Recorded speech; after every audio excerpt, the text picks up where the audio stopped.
வணக்கம். என்னுடைய வாழ்க்கை சரித்திரத்தின் பாகம் 61. ஆத்மா கவுனுடைய வார் பிராக்டிஸ், அந்த அனுபவம் என்னுடைய வாழ்நாள் முழுக்க எனக்கு உதவியது. அதன் பிறகு எக்ஸசைஸ் முடிஞ்சு நாங்கள் எங்களுடைய பேஸ்க்கு வந்துட்டோம். அதான் அகமதாபாத் வந்தோம்.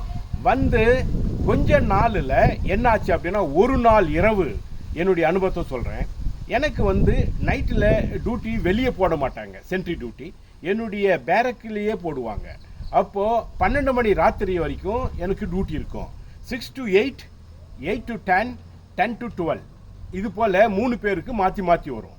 10 to 12 நான் நெக்ஸ்ட் டியூட்டியை நான் எழுப்பிட்டு என்னுடைய பெட்டு அரேஞ்ச் பண்ணுறேங்க. என்னுடைய பெட் பார்த்தீங்கன்னா டோருக்கு பக்கமே இருக்கும். அந்த டோரு சம்மர்ன்றதுனால டோரு திறந்து வச்சுருந்தோம். என்னுடைய பார்வை வெளியே போயிட்டது. அமாவாசையோ என்னவோ ஃபுல் டார்க்கு.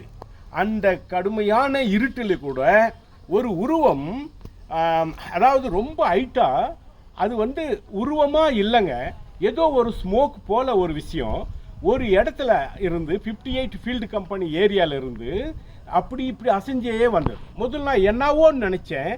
அது கிட்ட வர தான் தெரிஞ்சுது அது வேறு எதுவும் வித்தியாசமானதுன்னு. அது என்னன்றதை அடுத்த வீடியோவில் சொல்கிறேன். வணக்கம்.